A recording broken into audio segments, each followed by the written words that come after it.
warahmatullahi wabarakatuh. Innal hamdalillah nahmaduhu wa nasta'inuhu wa nastaghfiruh wa na'udzu billahi min shururi anfusina wa min sayyiati a'malina. Man yahdihillahu fala mudilla lahu wa man yudlil fala hadiya lahu. Amma ba'du. Allahumma bika asbahna wa bika amsayna wa bika nahya wa bika namut wa ilayka an-nushur. Allahumma inna nas'aluka khair hadha al-yawm wa khair ma fihi wa khair ba'dahu wa na'udzu bika min sharri hadha al-yawm wa sharri ma fihi wa sharri ba'dahu. Allahumma inna nas'aluka rahmatak wa na'udzu bika min fitnati ad-dunya wal mamat. Amin ya rabbal alamin. Bapak Ibu Saudara sahabat yang dimuliakan Allah, alhamdulillah ini sudah banyak perkembangan di banyak masjid. Sudah mulai ada hilang rasa takut, tetap waspada seperti biasa, tapi semangat ngaji itu sudah. Bahkan beberapa bapak itu marah ke pengurus, kok ngaji nggak dibuat yang offline gitu. Ya marahnya marah cinta sebenarnya, marah sayang. Semoga ke depan lebih baik lagi. Amin ya rabbal alamin. Karena ngaji online itu memang beda dengan offline, Pak.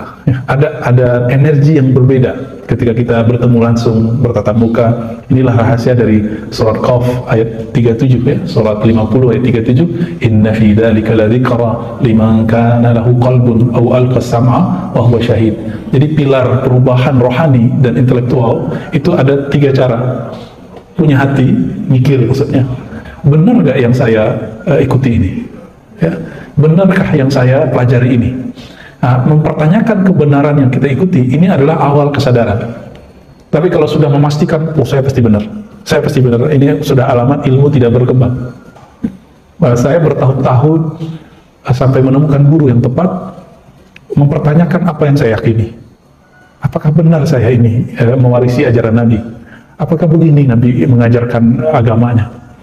Itu lama, ya, pindah guru, dan itu emang harus ada kesadaran itu. Lalu pilar kedua, al-qasam'ah. Al-qasam'ah itu yang kita sebut talaqi offline. Ya, talaqi itu yang nanti teman-teman mau ngaji tamyiz ya. Ya, adik saya guru bahasa Arab itu jago tamyiz. Jadi saya tahu itu metode banyak membuat orang berhasil. Ya, semoga penemunya diberkahi oleh Allah Subhanahu wa taala. Mau talaqi itu mau dengar. Jadi modal orang berubah yang kedua, mau denger aja. Saya nggak suka nih sama seseorang, tapi saya mau denger dia. Nanti akan ada Pak input yang berbeda. Tapi sekali saya bilang, oh itu ustadznya nggak semaham dengan saya. Itu bukan ustadz kami. Kalau ustadz itu datang, dia kabur. Ya tunggu aja Pak, orang itu nggak akan berubah. Nggak akan ada upgrade keilmuan dan intelektualnya. Nggak akan sama sekali. Maka beruntung orang-orang yang mau mendengar, walaupun, wah saya belum sepaham, nggak apa-apa. Nanti itu akan terbimbing. Kita kan punya pendengaran, punya hati, itu nanti yang akan mencoba untuk merubah. Ya, kalau nggak mau dengar dari orang yang berbeda dengan kita, terus kapan kita dewasa? Ini yang terjadi di banyak masjid, di banyak majelis. Jadi majelis-majelis tertentu malah mendoktrin jamaahnya, jangan dengerin selain kita. Ada yang bentuknya kelompok, ada yang bentuknya organisasi. Kalau yang organisasi itu sudah pakai baiat malah. Ya, tapi yang kelompok ini lebih dahsyat karena dia bisa diakses siapapun, dan ini kemudian menjadi kisruh di banyak masjid. Karena kita ya tiap hari kita mengunjungi masjid Pak, baik sholat ataupun silaturahmi ataupun ngajar ataupun belajar. Sampai sekarang alhamdulillah Allah masih memberi hidayah saya untuk mau belajar. Alhamdulillah. Kita nggak melihat gelar orang Pak, tapi kita melihat siapa gurunya. Ini orangnya guru ke siapa? Walaupun dia nggak kuliah, kita ngaji sama dia. Banyaklah kita ngaji kepada orang-orang itu. Banyak hal-hal yang kita nggak dapat di kampus, kita dapat dari orang-orang yang ngaji secara tradisional dari gurunya. Duduk ya, dengerin dauh-dauhnya masyayikh, kiai. Itu ternyata sir-sir ajaran Nabi, rahasia Nabi itu kadang-kadang ada di lisan mereka, tidak ada di lisan para profesor di kampus. Ini yang saya temukan sejauh ini. Ya. Jadi benarlah Nabi SAW mengajarkan Ali bin Abi Thalib, dan Ali bin Abi Thalib mengatakan apa? Khuzir rijal bil haq. Kalau kamu mau menghukumi seseorang, jangan hukumi dengan sosoknya, hukumi dengan hak, dengan keilmuan tentang kebenaran. Jangan menghukumi, memutuskan satu kebenaran dengan sosok. Oh, saya dulu nggak tamat kampus ini, nggak benar. Kita udah. Ini akan membuat kita menjadi picik. Ya. Nabi SAW ya, diturunkan surat Qaf ayat 37 ini, dan dikatakan di ujungnya wa huwa syahid, dan orang ini mau musyahid. Syahid inilah yang kita sebut offline, mau ngaji secara langsung. Ketika Nabi mengatakan sallu kama ra'aitumuni usalli, hadis Sahih Bukhari, salatlah kamu seperti kamu melihatku salat, bukan seperti kita baca buku. Nah, sekarang banyak cara salat berdasarkan buku. Nah, ini bermasalah. Akhirnya cara salatnya beda dengan apa yang kita terima dari syekh-syekh kita dari masa ke masa. Bahkan mereka mengklaim, oh, kalau yang kita dapat dari guru TPA itu nggak benar, yang benar itu yang di buku ini. Nah, itu karena nggak mau mendengar dari yang lain. Nah, padahal ada namanya sunnah fi'liyah, sunnah Nabi tidak ditulis di buku, tapi sudah diriwayatkan dari guru ke guru ke guru ke guru ke guru. Itu yang disebut cara sholat. Ada sunnah membaca Al-Quran, itu kan fi'liyah juga, bagaimana cara menggerakkan bibir, itu kan nggak tertulis di kitab hadis, tertulisnya di kitab qiraat dan tajwid. Nah, ini contohnya. Jadi banyak sunnah-sunnah itu yang tidak kita temukan di kitab hadis, Pak. Sangat-sangat banyak. Dan yang paling mengejutkan, hadis hukum itu cukup 4.000-an, tapi hadis akhlak itu puluhan ribu. Kenapa hari ini orang beragama bisa tengkar, bisa kisruh, masjid bisa rame, ya? Ini masjid kayaknya masih adem kali ya, tapi di masjid lain rame, Pak. Perseteruannya. Itu kenapa? Karena orang fokus pada sunnah-sunnah ahkam, ajaran-ajaran Nabi yang berkaitan dengan hukum, tapi mereka kurang mempelajari sunnah-sunnah akhlak, sunnah-sunnah yang berkaitan dengan akhlak. Sunnah di situ artinya ajaran Nabi Sallallahu Alaihi Wasallam. Maka semoga di sini nanti ada kajian khasais nabawiyah atau misalnya sirah Nabi khusus. Cari ustadznya yang jago. Dan sirah Nabi itu bukan pakai teori, Pak, dia harus pakai cerita. Maka ustadznya harus orang yang alim dan bisa bercerita, nggak cukup alim. Nah, semoga nanti ketemu, Pak. Banyak di sekitar UIN itu, sekitar Ciputat itu banyak ulama sebenarnya. Pamulang sana silakan dicari. Ternyata saya jadi orang Depok juga, Pak. Ya, tadinya orang situ, Cirende. Pindah ke Pengasingan sono. Ya, Depok tapi malah lebih dekat waktu di Cirende, Tangerang Selatan ya. Nggak kebayang tadinya.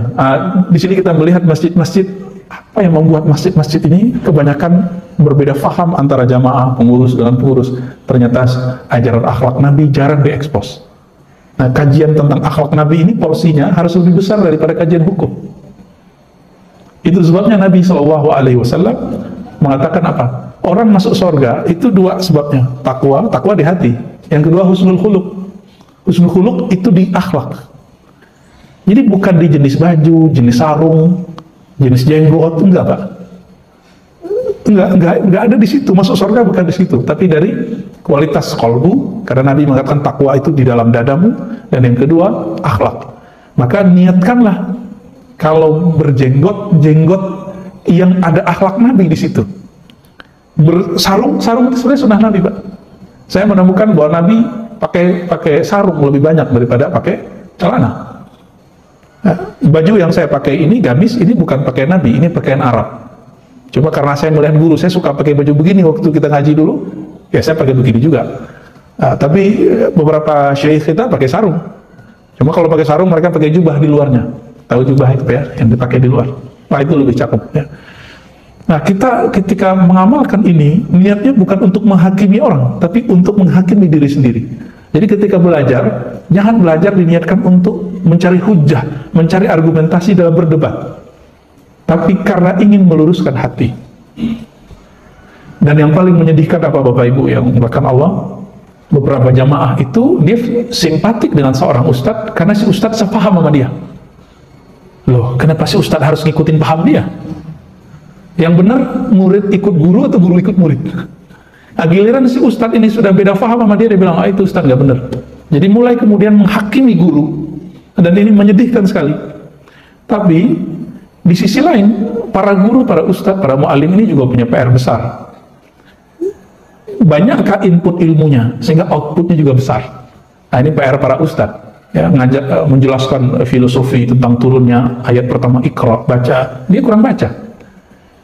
Alhamdulillah beberapa tahun yang lalu saya diizinkan Allah menjadi trainer dai untuk dikirim ke luar negeri, Pak, oleh dengan satu lembaga non-profit ya. Apa hasil survei kita? Kita survei langsung aja. Minat baca para ustadz minus, bukan plus, Pak. Jadi kalau Indonesia karena tidak berkembang nih ya, pertumbuhan ekonominya nggak ada, kita sebut resesi. Itu mereka sudah resesi, Pak. Akhirnya, ya mohon maaf, apa yang menjadi output dari seorang muallim yang akan bisa menginput murid-muridnya, itu tidak terjadi.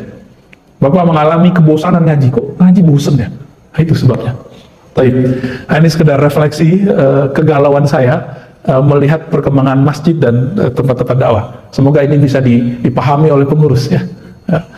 Baik, Bismillahirrahmanirrahim, kita mengkaji tentang Muhammadun qabla al-bi'atsah, begitu bahasa Arabnya. Nabi Muhammad SAW sebelum dibangkitkan. Saya tidak mau mengulang-ulang repetasi kajian-kajian karena ini bisa Bapak lihat di kajian YouTube beberapa hari ini. Saya ambil kisah yang lain saja dari sisi lain. Saya yakin bahwa Bapak bagus teredukasi dengan baik. Mungkin ada yang basicnya ilmu sosial, eksak, segala macam. Sekarang kita coba lihat dari sekian banyak negeri yang bagus-bagus, yang subur, peradaban yang tinggi, kenapa negeri yang dipilih oleh Allah adalah negeri Makkah? Orang Arab, penyembah berhala, negeri bebatuan, tidak ada pohon di situ.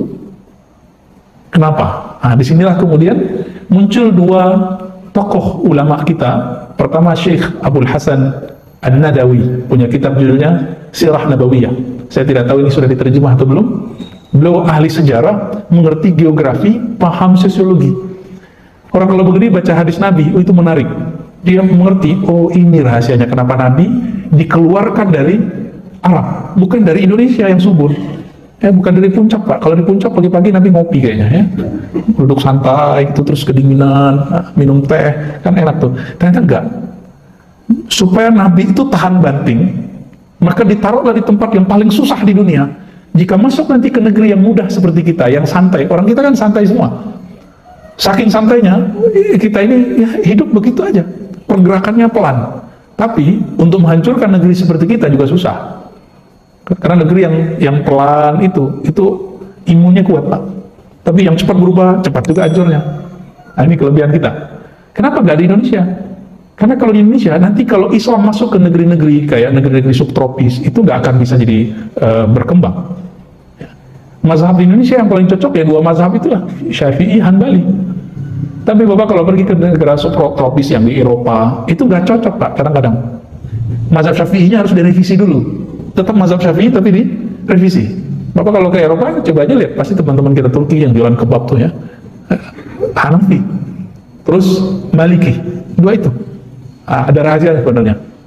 Baik, Allah Ta'ala memilih negeri yang tandus, penuh bebatuan, cuma ada satu sumber di situ, yaitu sumber mata air yang disebut air Zam-Zam. Ini kalau nggak dilihat dari sisi ekonomi dan geografi saat itu, kita nggak paham nih kenapa. Setelah diteliti oleh para ahli ekonomi, dulu sumber-sumber mata pencarian itu akan terbentuk kalau ada sumber mata air. Itu teorinya. Jadi ada namanya water theory ya, jadi teori tentang air. Di mana ada air, maka di situ akan ada aktivitas ekonomi. Kenapa? Ini bukan Bogor, bukan Depok, bukan Tangsel, bukan Jakarta. Ini apa? Arab, tandus.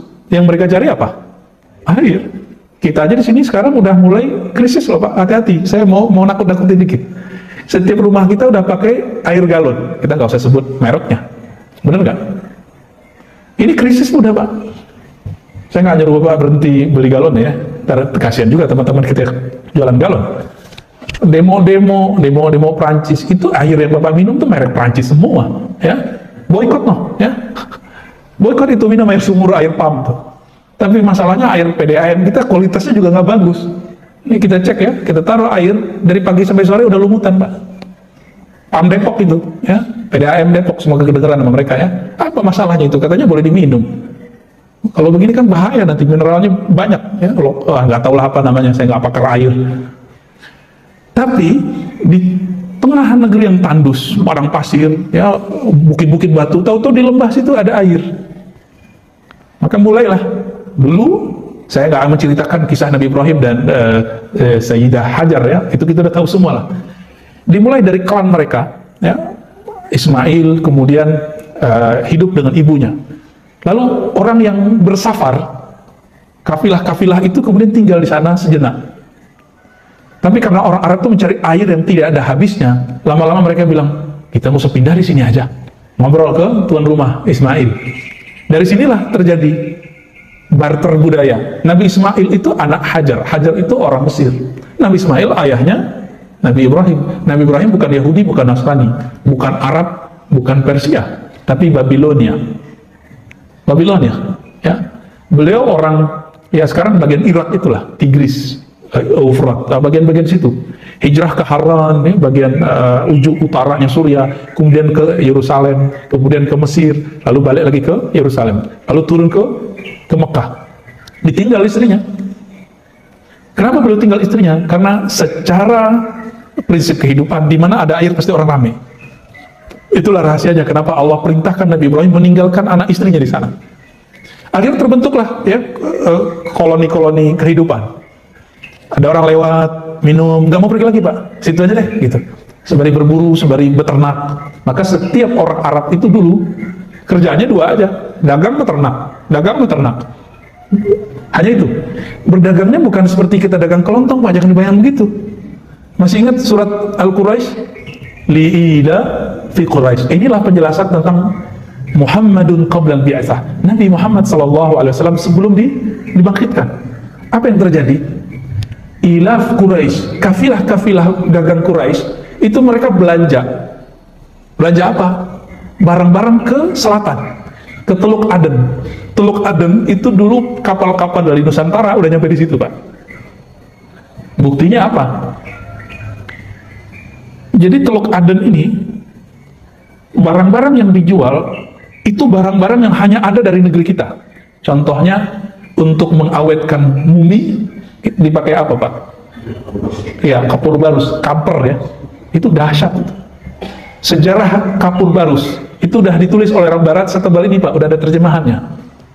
Saya suka sekali baca buku itu karena kayak membaca dua surat di Quran, surah Al-Insan sama surat Quraisy. Ya, Al-Insan cuma menyebut kafurah. Ini bukan cocok logi.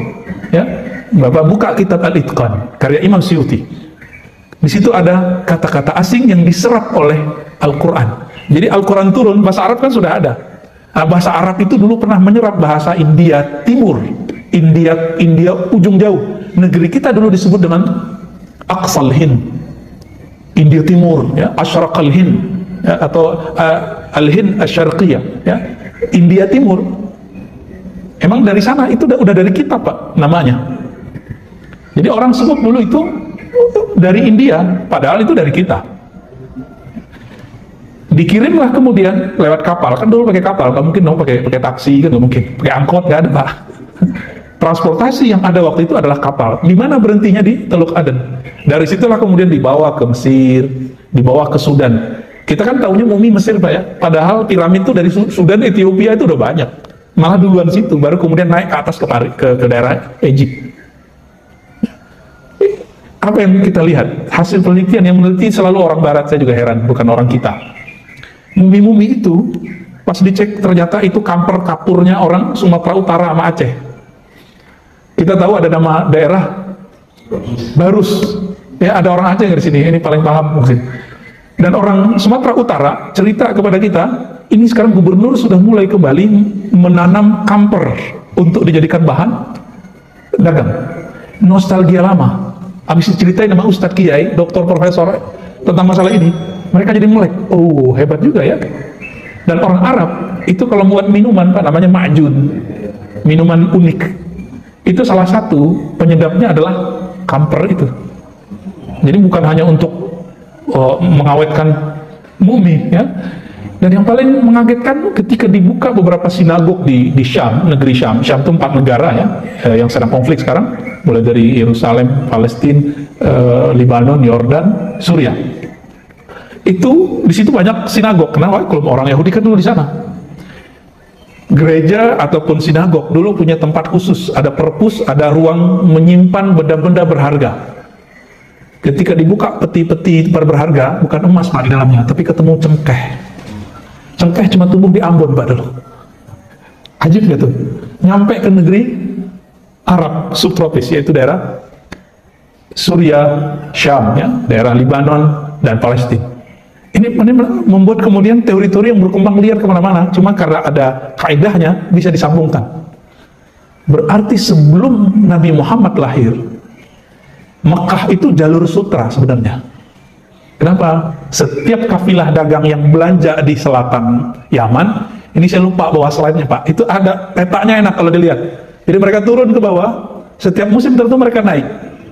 Fisyita iwas saif, musim dingin mereka kemudian ke bawah, karena setiap ke bawah itu musim dinginnya nggak terlalu dingin, ya. Lalu musim panas mereka belanja ke atas. Makanya orang Arab itu pada seneng Pak nikahi orang-orang Syam, karena musim panas ke sana.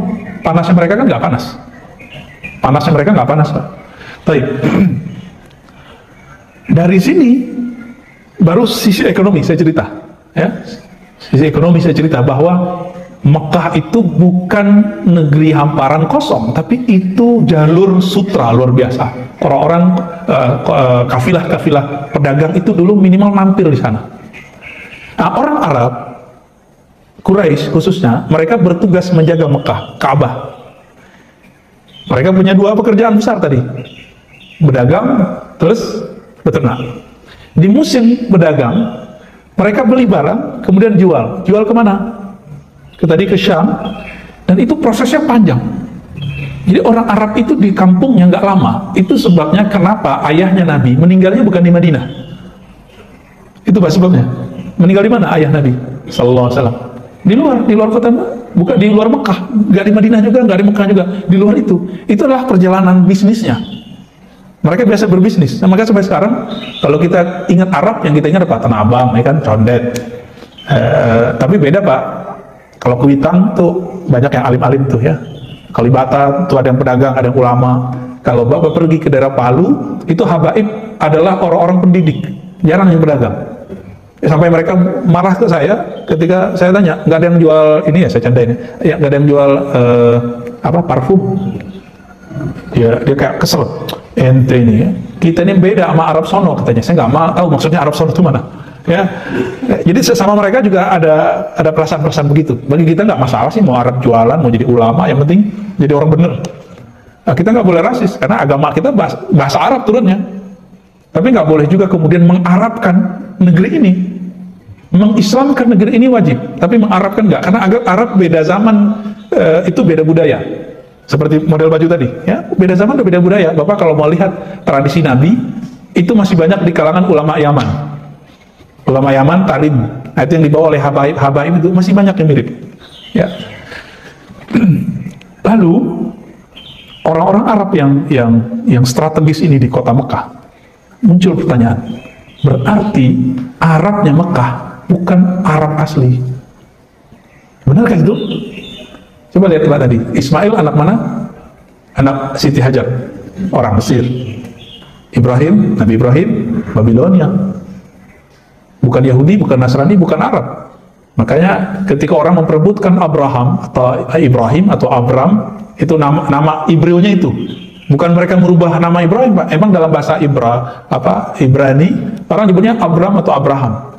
Bahkan ibunya Nabi itu mengetahui anaknya itu bakal jadi nabi. Apa kata beliau? Bu'ista rasulan. Ya.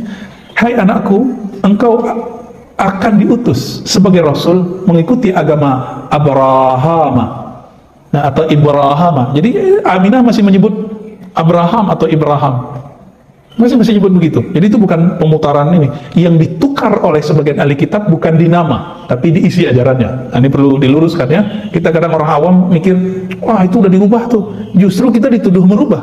Karena dalam bahasa aslinya Ibrahim tidak ada, yang ada Abraham. Lalu Arab asli di mana? Itu pertanyaannya. Condet Pak. Ya, itu mah perantauan semua Pak. Arab asli yang di jazirah, yang kita sebut jazirah Arab Peninsula itu yang mana? Ternyata Arab yang asli itu ada di Yaman Pak. Dan yang paling tua itu negeri Sabah, tempatnya Sayyidah Bilqis. Ya. Bilqis itu Arab asli. Dan sampai sekarang ada satu kampung di Yaman masih ngomong bahasa Arab Sabah. Dan itu kalau saya, alhamdulillah bisa ngomong bahasa Arab, ya, alhamdulillah. Ngajar seharian penuh bisa bahasa Arab. Tapi kalau dengerin orang Sabah ngomong, saya nggak ngerti. Ya, nggak ngerti sama sekali. Di situ kita nggak usah bodoh lagi. Banyak juga yang aku nggak tahu nih ya. Apalagi kalau Arab sudah bahasa lokalnya ya. Jadi Arab yang resmi fasih itu sudah beda dengan dialek-dialek kampungnya. Nah, jadi Arab asli itu di daerah Yaman. Jadi Arabnya Nabi disebut Arab Musta'arab. Apa sebutannya? Arab Musta'arab ya. Apa yang disebut Musta'arab? Orang-orang yang sudah campuran. Jadi Nabi Ismail menikah dengan orang-orang Arab asli yang mampir ke sana, lahirlah Arab turunan. Jadi Nabi Muhammad SAW sudah turunan, udah keturunan campur, ya. Nah ini kita ini kan banyak yang sudah campur-campur nih, benar nggak? Apalagi menikahnya udah beda suku, udah mix. Maka percampuran itu ternyata adalah bibit dari kebangkitan. Jadi kalau kita dari dulu ketemu orang itu lagi susah, Pak. Begitu juga percampuran pemikiran. Kalau ingin maju pemikirannya, ayo bentur-benturin otak kita itu dengan pemikiran yang aneh-aneh. Nanti ya terseot-seot dikit, lama-lama jadi bangkit, dia jadi tahan banting. Mirip-mirip kayak imun. Orang kalau mengatakan ini, filsafat haram, itu langsung otaknya buntu. Tapi dia ingin tahu filsafat apa sih isinya, haramnya di mana sih? Dia konsumsilah filsafat itu. Dan itu bisa jadi dibalas oleh imannya, oleh cara berpikir yang sahihnya. Baru nanti pemahaman dia terhadap manakah filsafat yang bermasalah itu jadi oke. Jadi teori imunisasi vaksin itu tidak hanya di badan biologis, tapi juga ada masuk di ideologi dan pemikiran intelektual. Begitu juga spiritual, Pak. Orang kalau nggak pernah dosa nggak bisa nangis. Orang kalau nggak bisa dosa nggak bisa nangis. Ya? Nah, ini terjadi pada kawan-kawan kita yang telah menutup dirinya. Nah ini yang kasihan ya. Kalau udah menutup diri ya salah, nggak akan berubah sama sekali. Baik. Jadi Nabi Muhammad SAW lahir dalam posisi dan keadaan yang sangat strategis. Lebih strategis dari kita, Pak. Kalau kita paling dulu bernyanyi nenek moyangku seorang pelaut. Oh, mereka lebih dari itu. Ya. Ketika Allah pilih kota Mekah, orang Arabnya sudah Arab campurannya kemudian ada satu klan Bani Hashim, cucu dari Abdul Muttalib, anak dari Abdullah. Itu bukan skenario ringan, tapi itu adalah skenario yang luar biasa ya, sangat luar biasa. Ketika Nabi lahir, masih ingat apa yang terjadi? Ada yang mau nyerang Mekah? Ya, masih ingat ya? Saya mau tanya, Pak, pernah dengar nggak ada gajah di tanah Mekah? Nggak ada kan? Gajah di tanah Arab? Dengar nggak? Bisa hidup nggak? Nah ini jadi pertanyaan besar. Lalu dari mana ini? Ternyata diusut, dulu daerah Yaman itu adalah daerah yang dikuasai sebagian atau dipengaruhi sebagian oleh budaya yang ada di seberangnya, yaitu Afrika. Negara apa terdekat di Yaman itu? Afrika. Sudan, Ethiopia ya, mereka disebut orang Habasyah. Di sana ada ternak gajah, mereka jaga gajah, bukan hanya dari India. Itu kemudian diimpor oleh raja-raja yang di Yaman, salah satunya Abraha. Digunakan untuk mau menghancurkan Mekah mau dipindah sama mereka. Jadi mereka melihat Mekah ini kok menarik ya, kita pindahin aja tuh Ka'bah ke kampung kita gitu. Saking mereka salah fahamnya, dikira bisa mindahin balok-balok 4 persegi itu. Enggak, yang dipindahin kan airnya. Ya, salah teori sebenarnya. Penasehatnya Abraha itu udah kasih tahu, jangan coba-coba masuk ke negeri itu dengan menghancurkannya, nanti kamu hancur. Nah, nanti di akhir zaman, ini kan sudah akhir zaman nih, Nabi mengatakan ketika ada pasukan yang menghancurkan Mekah, itu akan Allah kirim bala bencana menghancurkan mereka. Nanti terjadi kejadian lagi tuh. Jadi apa yang kejadian saat Nabi sebelum lahir, awal lahir, nanti akan terjadi ketika fitnah Dajjal itu muncul, memuncak, dan Imam Mahdi akan muncul. Ya, itu akan terjadi kembali, Pak. Ya. Jadi sudah terbayang sama kita. Saya cuma ingin ngajak kita serius. Ya, ini bahan kita cerita ke mahasiswa tentang kenapa sih Allah pilih Arab? Apa pendekatannya? Ternyata mengatakan Allah pilih Quraisy nggak cukup. Ketika dilihat dari kacamata ekonomi, geografis, budaya, ada satu lagi, politik. Itu sangat menarik. Kita jadi mengatakan, Masya Allah, luar biasa. Settingan Allah luar biasa. Coba lihat, Pak. Mekah itu diapit oleh kerajaan-kerajaan tadi Yaman. Berarti ada budaya Arab asli. Bagian utara itu, kalau utara timur itu ada Babilonia. Di situ ada beberapa kerajaan. Ya, atas langsung Romawi, Romawi Timur disebutnya.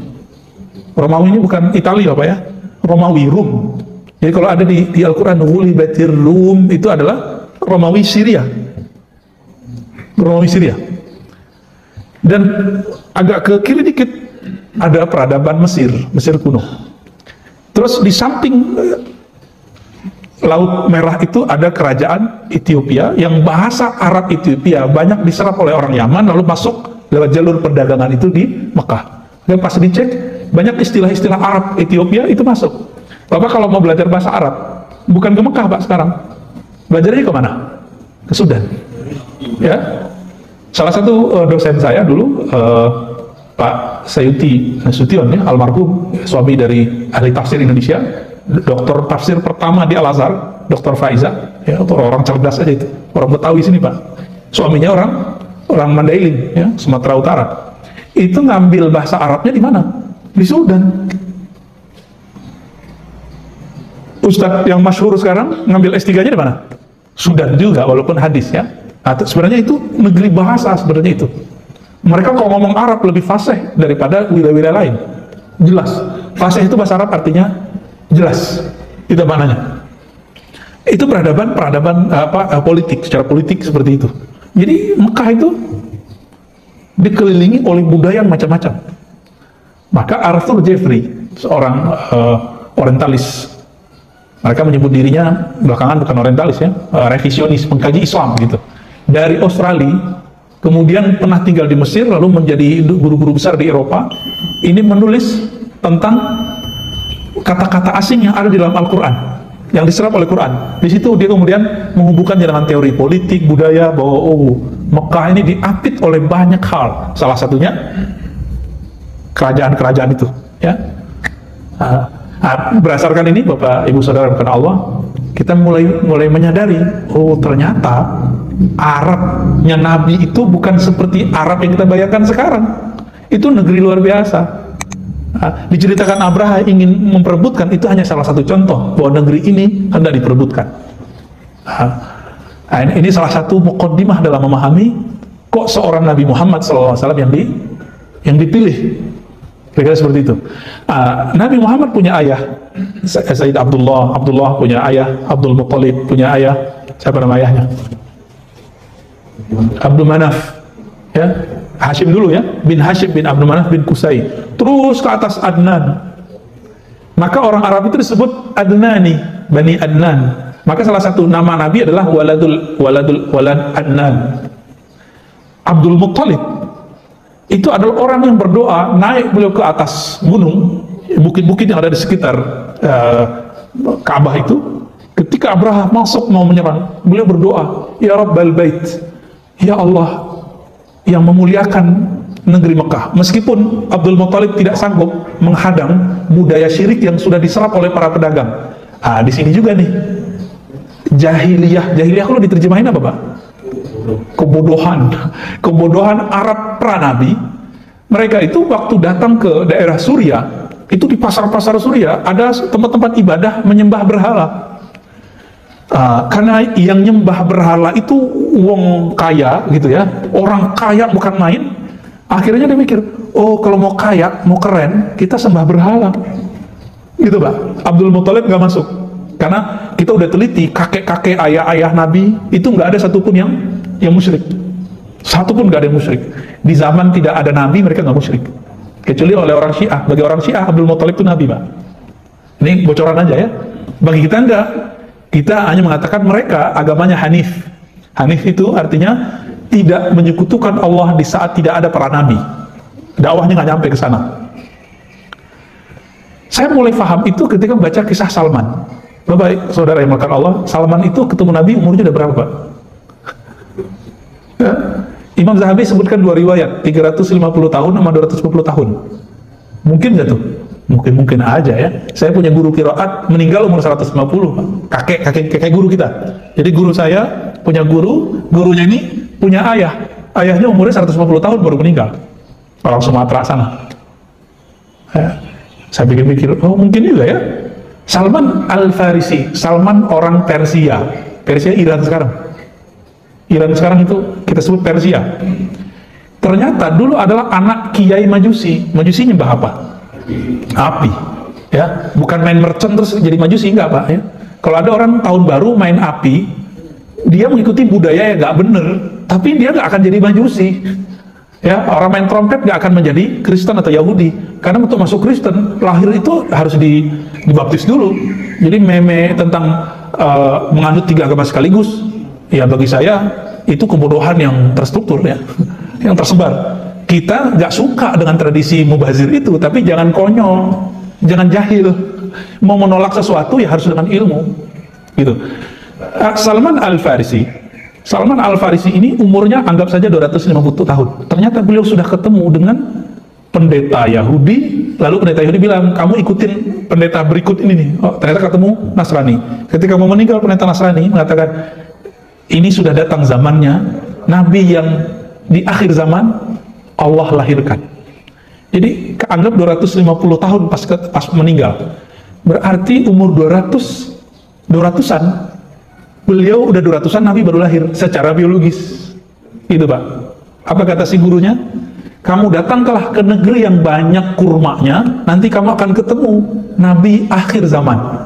Dibacakanlah kitab Injil dan Taurat yang mereka punya. Ini versi Salman.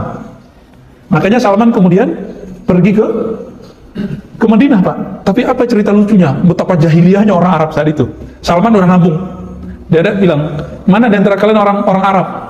Ngomonglah, saya nggak usah sebut nama siapa orang Arab ini, saya gitu. Nah, disebutkan di situ fulan-fulan, tapi riwayatnya tidak terlalu kuat. Di tengah jalan orang Arab itu karena pebisnis, barang apa aja yang kelihatan sama dia dijadiin duit, apalagi orang bisa dijual. Salman Pak dijual sama dia. Ketemu di jalan, dia bilang, saya punya budak nih. Salman bingung, kok saya disebut budak ya? Akhirnya dijuallah Salman ke orang Madinah. Yang penting Salman nyampe di Madinah, begitu kata orang Arab. Jadi Arab ini polos juga. Yang penting lu nyampe di Madinah. Mau cara dijual mau apa, nyampe gitu. Bener Pak, nyampe di sana jadi budak. Maka Salman ini dapat cerita dari gurunya, dari kitab Injil Taurat yang dipelajari, versi dia nih ya, bahwa ciri Muhammad itu banyak. Salah satunya tidak mau makan sedekah. Maka ketika terdengar, udah lama dia tinggal di Madinah, nggak kunjung-kunjung datang. Jadi di setiap kali selesai kerja, dia ngeliatin ke arah Mekah. Kapan ada orang mau datang nih dari Mekah? Betapa rindunya Salman Al-Farisi, nggak tahan hatinya untuk ingin ketemu Rasulullah Sallallahu Alaihi Wasallam.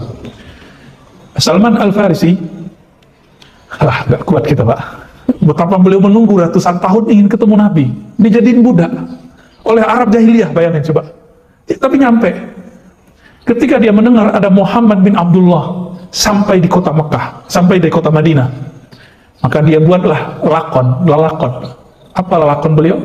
Ayo cari makanan, kasih ke Muhammad, kasih tahu ke dia, ini sedekah buatmu hai Muhammad.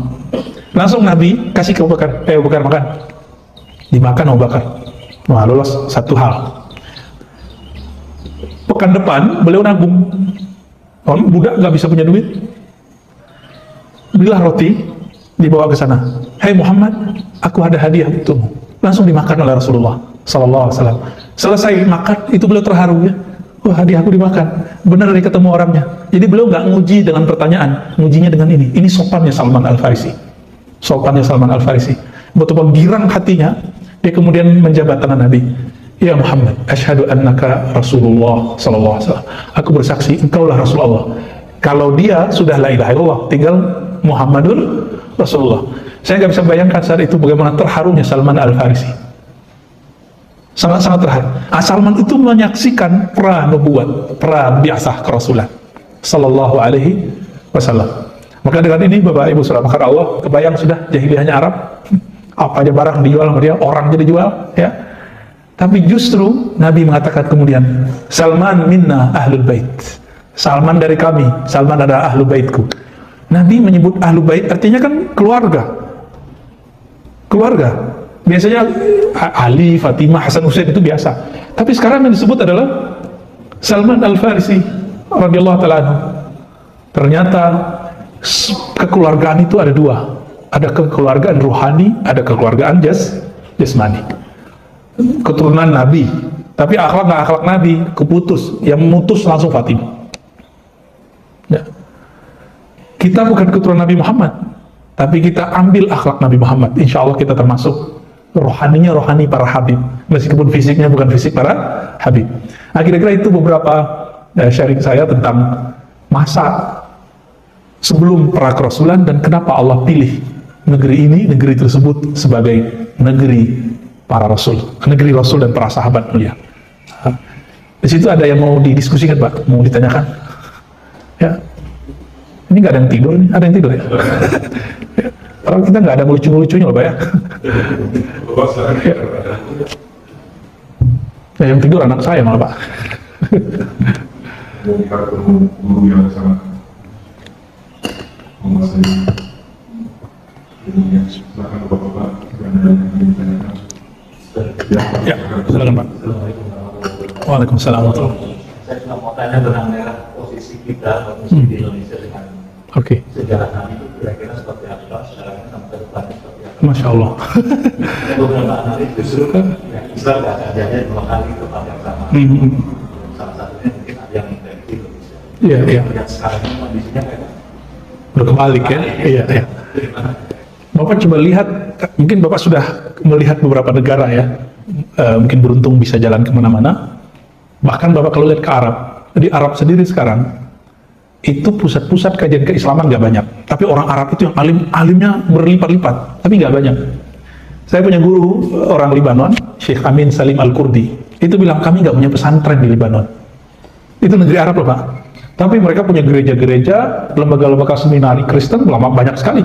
Jadi Lebanon itu negara Arab yang paling kuat agama selain Arab, agama selain Muslimnya, selain Islamnya. Arab Saudi, Bapak coba lihat, dulu Mekah Madinah itu pusat 4 mazhab. Tapi sekarang mazhab udah dilarang, yang ada cuma satu aliran. Terus kemana pindah mazhab itu? Dulu di Jabal Abi Qubais, itu orang latihan rohani, Pak, latihan zikir di sana. Muncullah aliran-aliran tazkiyatun nufus atau tasawuf atau tarekat. Sekarang dianggap musyrik di sana. Terus kemana pindahnya? Gitu. Terakhir ada sekolah yang masih mempertahankan kajian Islam pra, dikuasai oleh negara Saudi sekarang, namanya Saulatiyah. Tapi beberapa tahun ini sudah dirubah paksa kurikulumnya oleh pemerintah. Itu terakhir pertahanan ahli sunnah yang moderat di kota Mekah. Udah nggak ada lagi, Pak. Akhirnya sekarang guru-guru kita di sana, itu kalau ngajar kitab akidah aja, kitab fikih, cover yang sudah ditentukan dari pemerintah, tapi isi dalamnya sudah diganti, supaya nggak ketahuan. Kalau ada sidak, kacau Pak, bisa masuk penjara. Terus kemana perginya? Itu udah pindah kemana-mana Pak, udah pindah ke Maroko, udah pindah ke Turki, udah pindah ke India, udah pindah ke Yaman. Dan yang paling banyak pindah keturunan Rasulullah, pindahnya ke Indonesia. Makanya Al-Habib Omar dan Habib-Habib yang datang ke Indonesia, mereka kaget. Kok buyut-buyutnya, kakak buyutnya, itu banyak yang dikubur di sini. Ya, saya tanpa sengaja, 2 tahun sebelumnya, itu mengunjungi mahasiswa saya yang buka kajian zikir di sana, terus kita kasih dia otoritas lah untuk membuka kajian zikir. Kita namanya ijazah. Hafiz Quran.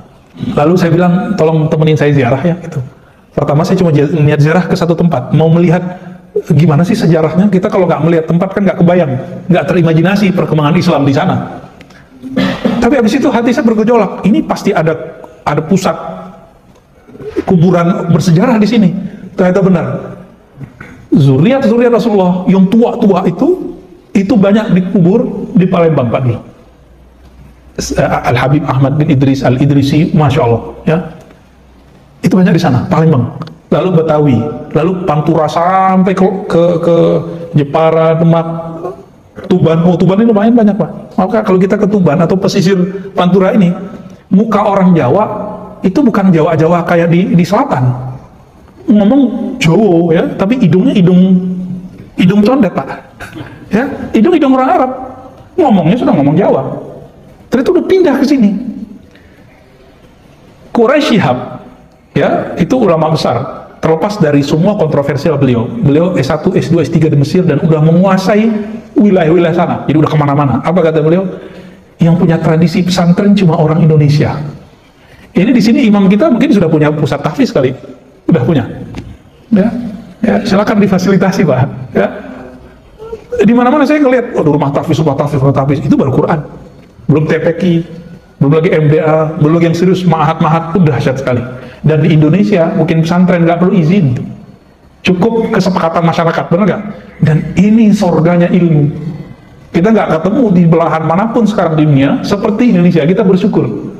Negeri jiran aja Pak, kita kalau mau buat apa harus ada backingan. Kalau nggak bisa dibubarkan. Agak berat tantangan teman-teman kita di tetangga-tetangga, apalagi di Saudi. Bapak buat pengajian begini di Saudi, digerebek sama polisi syari. Polisi syari tapi nggak nyari. Ya, dulu kejadian 2002, sekolah perempuan kebakaran. Orang Malaysia kan pakai cadar. Ya, udah jadi budaya agama. Jadi budaya yang dilembagakan dalam bentuk kewajiban beragama. Jadi orang Saudi itu nggak bisa lepas perempuannya dari nggak bisa lepas, itu udah jadi atau agama yang berbudaya. Terserah lah diistilah kenapa, karena implikasinya nanti beda. Saking konyolnya polisi surtoh karena mereka nggak belajar agama dengan benar, perempuan yang lari dari api, kan cadarnya dicopot. Apa kata polisi? Balik, ambil cadar kalian. Balik Pak, masuk ke kelas, ada yang mati, ada yang kebakar. Konyol nggak tuh? Ya, orang telanjangnya boleh lari kok kalau lagi kebakaran, apalagi cuma buka cadar. Masuk berita 2002. Terus kemana ilmu itu sekarang? Ilmu itu sudah banyak berkembang ke negara-negara luar. Dan yang paling stabil adalah negeri kita, alhamdulillah. Negeri itu Nusantara ini lah. Indonesia, Malaysia, Brunei, Singapura. Ini paling stabil, alhamdulillah. Jadi secara populasi, nah ini saya kan bukan dukun juga bukan peramal Pak. Tapi kita melihat dari indikator-indikator ini. Kalau perangkat-perangkatnya sudah kuat, budaya sudah mendarah daging. Bapak datang ke Madura. Madura ini walaupun ada yang keras, ada yang Islami, ada enggak, tapi jangan coba-coba singgung Islam. Ketemu nih orang Madura nggak Islam Pak, nggak sholat, tapi jangan coba-coba singgung kiai. Ya, bisa digorok sama dia nanti. Apalagi sekarang kejadian orang buat karikatur Nabi, ya bisa kebayang. Tapi keturunan Rasulullah dari Yaman, Habib Omar, Habib Ali Al-Jufri menyarankan jangan main fisik, jangan emosi. Ya. Kembali ke tadi Pak. Terus kita ke depan gimana nih? Nabi mengatakan Al-Mahdi minni min waldi Fatimah. Kebangkitan Islam akan dipimpin oleh Imam Mahdi. Mahdi itu kan yang dapat hidayah. Itu dari keturunanku, keturunan Fatimah. Dan keturunan Fatimah sekarang udah ngumpul banyak di negeri ini. Mungkin barangkali inilah pertanda baik. Kita nggak boleh memastikan, karena kita bukan Allah, kita bukan Rasulullah, nggak dapat wahyu. Barangkali inilah kesempatan besar untuk menyongsong kebangkitan itu. Nah, semoga nih Bapak ini termasuk orang-orang yang ikut dalam pergerakan ini nanti. Ya, kan kita nggak tahu nih, apakah Bapak ketemu zamannya atau nggak? Nggak tahu kan? Siapa tahu besok meninggal kan? Ini kalau dunia resesi, apa yang kejadian Pak nanti? Krisis ekonomi di mana-mana, tuah negara hilang, batas teritorial antar negara semu. Maka koloni-koloni besar yang ingin menguasai dunia ini akan memenuhi dunia dengan kezaliman. Mereka yang disebut tentara Dajjal. Dan Nabi mengatakan ciri-ciri Mahdi akan keluar. Imam Mahdi keluar, hadis sahih. Apabila bumi dipenuhi dengan kezaliman, maka tunggu Mahdi akan muncul membawa perdamaian dan keadilan. Kapan itu? Wallahu a'lam bishawab. Ya, kita serahkan ilmunya kepada Allah. Nah, kalau beliau sudah ada sekarang, kita nggak akan kenal dengan mudah, Pak. Kenapa? Nabi mengatakan yuslihullahu fi lailah. Nabi Muhammad saja Allah sembunyikan, Allah buat lalakon kepada Nabi Muhammad. Jadi tukang jaga ternak, pedagang, ya kan? Tinggal di tempat Halimah Sa'diyah. Itu semua lalakon semua, Pak, supaya orang nggak kenal siapa namanya Muhammad, Rasulullah, calon Nabi. Begitu juga nanti Al-Mahdi itu. Mungkin ada di negeri kita, negeri mana, ya kelihatan sama orang, sampai nanti Allah islah, baru ketahuan. Dan semoga negeri kita siap untuk menyambut itu. Ya, dan ini bukan cerita dongeng, hadis-hadisnya sahih. Ya, baik. Ada banyak pertanyaan di online. Nah, kita ringkas-ringkas saja, Pak. Pertanyaan dikit, kita jawab dikit.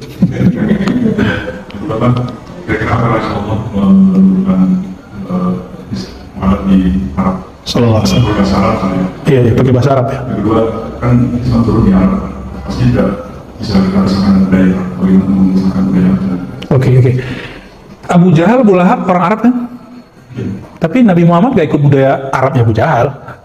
Nabi Muhammad itu anti mainstream. Di saat budaya orang Arab, kalau bersumpah billah wal uzza, demi berhala dewa Lata dan Uzza. Nabi Muhammad nggak mau, billah, demi Allah. Ketika orang di hari-hari tertentu datang menyembah dan memberikan sesajian untuk Lata, Uzza dan 360-an berhala, Nabi Muhammad ikut nggak? Enggak, Nabi Muhammad malah nyepi di berkhawat di Gua Hira. Anti mainstream. Tapi Nabi Muhammad SAW tidak pernah kemudian berbenturan langsung sampai ada perintah dari Allah. Gitu. Bahkan beliau menjadi tokoh. Nah, ada skenario belum jadi Al-Amin, orang yang terpercaya, ya kan? Bisa nyelesain konflik Hajar Aswad. Lalu apa rahasianya kira-kira kok dipilih Arab bukan Indonesia? Pertama tadi setelah paham itu Bapak, Arab itu negeri yang kita harus survive. Maka Islam itu harus survive. Negeri kita kan santai ya, mohon maaf. Kita santai-santai aja bisa makan 3 kali sehari, Pak. Ya kan? Orang pandemi begini kita nggak pernah kekurangan minyak minyak goreng, salad, saus. Di luar negeri salad saus sudah mulai mahal, Pak. Ya, karena ketahan sama orang Indonesia, nggak diimpor, nggak diekspor. Udah banyak sekarang perubahan. Dan yang paling santai kita, negeri kita sekarang ini kekuatan menyambung sama ini. Belanja rumah tangganya hampir 60%. Jadi mau resesi gimana juga kita santai-santai aja, makan nasi goreng, nasi uduk, santai aja, Pak. Ini kabar gembira, biar gak terlalu horor, Pak, memahami berita-berita resesi dan krisis ini. Nah, kembali ke yang tadi, kenapa Arab?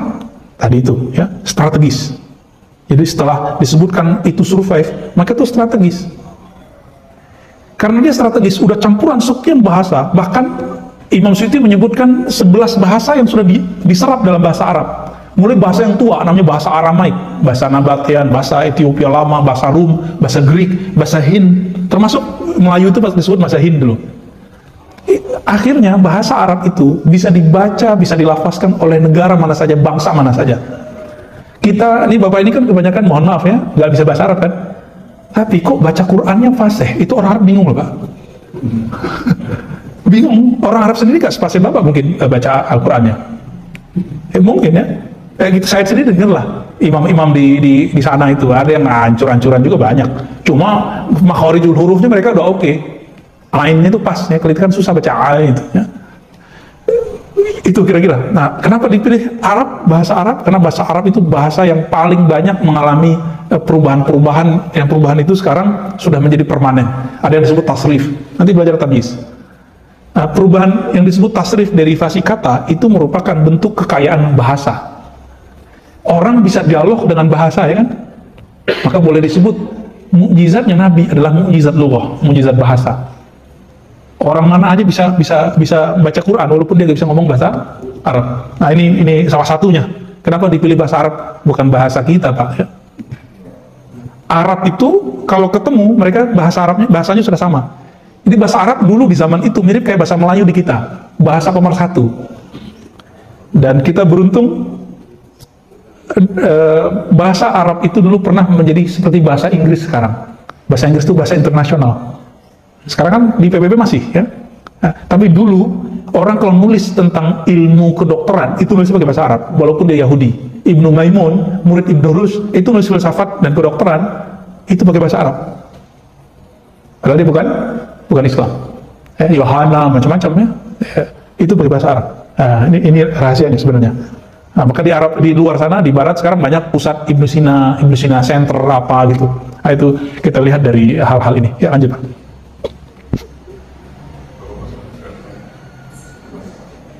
Masih banyak? Satu lagi, apabila saya ketemu sama materinya Rasulullah, apa masih boleh disebut sahih? Siapa?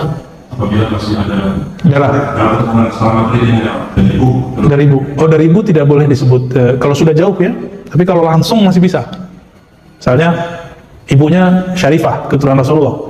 Tapi bapaknya bukan orang keturunan Rasulullah. Ini ulama sedikit berbeda pendapat, tapi di Yaman ada yang membolehkannya. Tapi masih jalur pendek. Tapi kalau sudah keturunannya lagi udah enggak. Ya, keturunannya lagi enggak. Gelar Habib Sayyid ini Bapak Ibu, ini mirip kayak hadis. Tinggal dicek nasabnya benar atau enggak. Kalau benar disebut Habib Sahih. Sama hadisnya kalau dicek ini transmisinya rawinya benar nggak? Kalau benar disebut hadis sahih. Kalau enggak begitu juga. Maka di Indonesia ada Habib yang benar, yang sahih, ada Habib yang hasan, ya, yang kuat-kuat, tapi masih kalah pamor, kalah nasab dengan yang satu lagi, dan ada yang Habib doif dan palsu, itu banyak. Nah, cuma modal-modal hidung mancung sama jenggot, terus pakai gamis masa lebat, udah jadi Habib, enak amat ya. Hati-hati, man kadzaba alayya muta'ammidan falyatabawwa maq'adahu minan nar. Kalau nggak yakin-yakin amat keturunan Rasulullah, jangan ngaku keturunan Rasulullah. Jadi hamba biasa aja, jadi orang biasa, dan bebannya lebih dikit. Keturunan Nabi, keluarga Nabi, dosanya itu dibesarkan melebihi orang biasa. Sebagaimana pahalanya dibesarkan melebihi orang biasa. Saya apakah anak dipilih oleh Allah karena salah satunya sebagai masa Ramadan? Itu salah satu hikmah yang diambil oleh beberapa sejarawan, ya, mereka nomaden dulu. Tapi ketika sudah ada Ka'bah, udah enggak, mereka sudah enggak nomaden lagi. Nah, ini penting. Sejarah nomadennya Arab itu berhenti ketika Zam-Zam sudah ditemukan oleh mereka. Nah, jadi Zam-Zam itu artinya kan kumpul.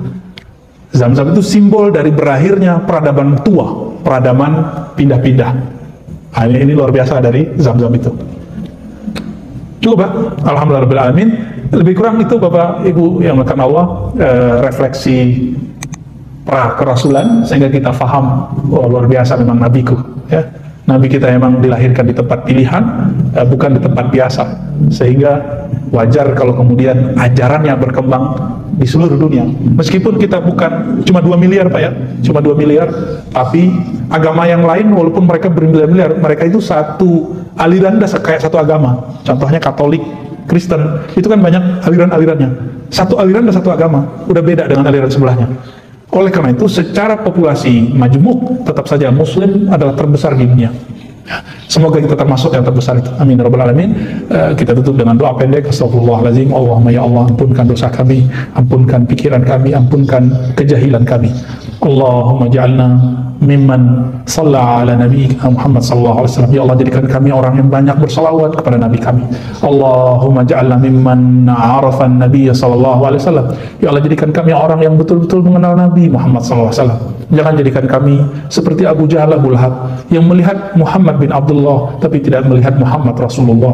Allahumma ya muqallibal qulub, tsabbit qulubana ala dinika wa ta'atik. Ya Allah, jika Engkau telah masukkan iman ke dalam hati kami, tolong tetapkan semua itu, hidupkan kami dalam ketaatan dan wafatkan kami dalam husnul khatimah. Rabbana atina fid dunya hasanah wa fil akhirati hasanah wa qina adzabannar. Sallallahu alaihi Muhammad walhamdulillahi rabbil alamin. Assalamualaikum warahmatullahi wabarakatuh.